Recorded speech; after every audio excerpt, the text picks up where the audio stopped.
When you think of the Federal Bureau of Investigation, you probably picture trench-coated agents chasing mobsters, hunting down spies, and slapping top-secret stamps on manila folders. It's a world of hard facts and cold reality.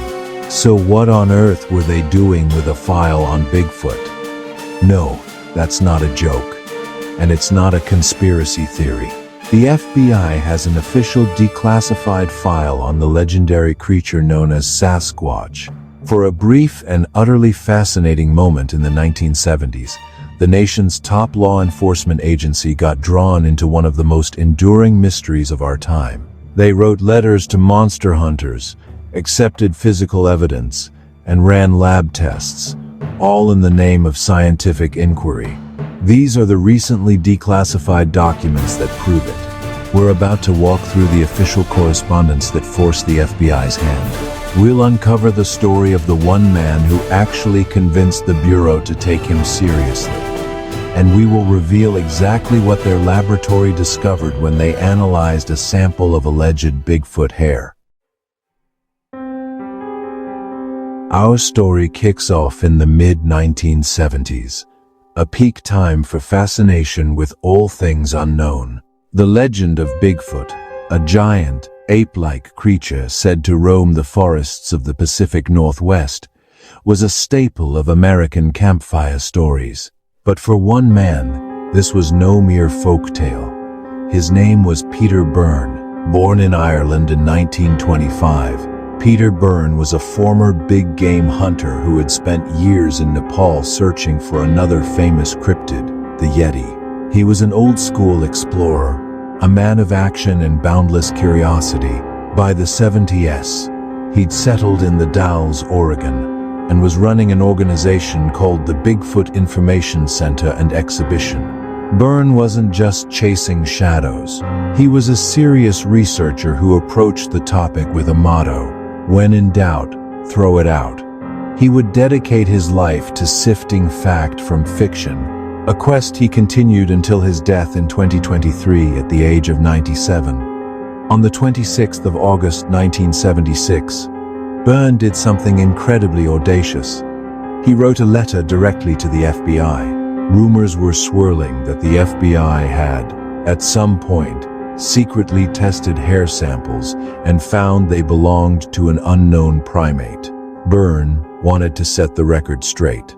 On his official letterhead, he wrote, "Will you kindly, to set the record straight, once and for all, inform us if the FBI has examined hair, which might be that of a Bigfoot?" Undeterred, Byrne spotted an opening.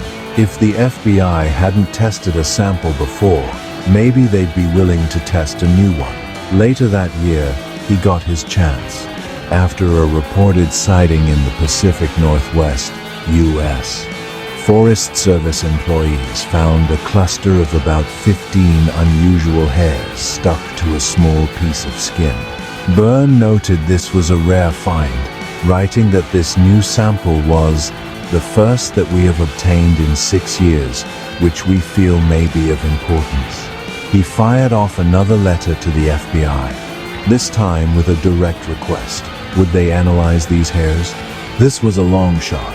The FBI's official policy was and still is that its state-of-the-art lab only performs tests for law enforcement agencies related to criminal investigations. Investigating a mythical creature didn't exactly fit the bill.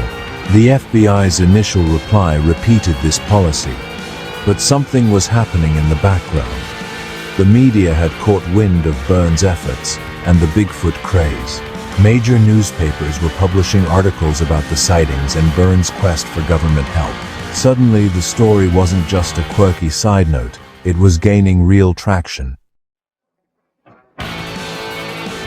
The sample arrived at the FBI laboratory, a place where evidence from the nation's most violent and complex crimes was analyzed.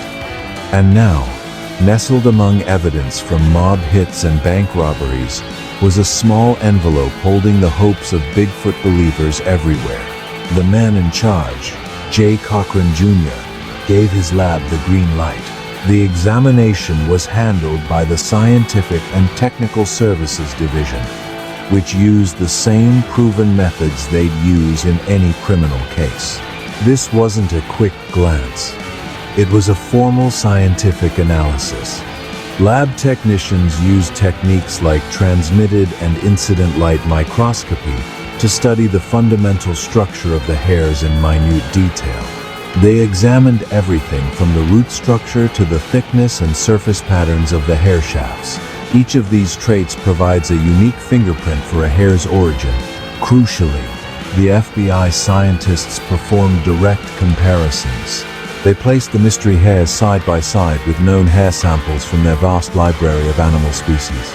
Under a comparison microscope, every species has a unique signature. A bear hair looks different from a wolf hair, which looks different from a deer hair. So, what do you think the FBI found? Before we get to the final declassified conclusion, do me a favor and hit that subscribe button if you're enjoying this dive into hidden history. And let me know in the comments. If you had the FBI lab at your disposal, what mystery would you ask them to solve? In early 1977, the analysis was complete. Assistant Director J. Cochran Jr. wrote a final, formal letter. It wasn't sent to Peter Byrne, but to the Academy of Applied Science, which helped sponsor his research. The letter was brief and straight to the point.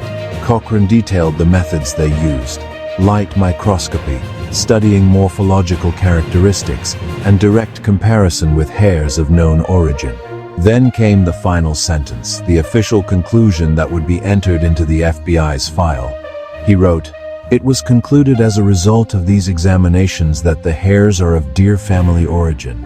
The hairs were not from a primate, not a bear, and definitely not a Bigfoot. They were from a deer." The FBI carefully packaged the sample, returned it, and closed its one and only official investigation into Sasquatch. For over 40 years, this entire story was buried in government archives. Peter Byrne himself apparently never received the results directly. The file, containing all the letters and the final lab report, was kept from the public. But in 2019, following a Freedom of Information Act request, the FBI quietly uploaded the entire two-page file to its public online vault.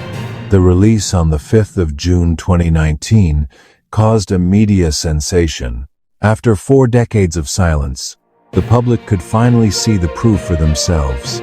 The documents confirmed everything: Byrne's persistent letters, the FBI's reluctant agreement, and the scientific, if anticlimactic, conclusion. So, is that the end of the story? A determined researcher sends a hair sample to the FBI, and it just turns out to be from a deer. Case closed. Well, not exactly. The fact that this file even exists raises some fascinating questions. Why did the FBI, an agency laser-focused on fighting crime, agree to this in the first place? The documents suggest they were swayed by a combination of media attention and a stated desire to aid scientific inquiry. It shows that even the most rigid government agencies aren't immune to public curiosity and a neither. Good story. And why keep the files under wraps for 40 years? While it might have been standard procedure, the long delay only fueled speculation among believers that there was more to the story. Of course, this one test doesn't disprove the existence of Bigfoot. It just proves that this one particular sample from 1976 was from a deer. Peter Byrne, even in his 90s, never lost faith. He continued his search, using motion sensor cameras near his Oregon home, always holding out hope for that one definitive piece of evidence. His legacy isn't that he failed to prove Bigfoot was real, but that he actually got the U.S. government to take the question seriously, if only for a moment. The FBI's Bigfoot file remains a strange and wonderful little chapter in the agency's history.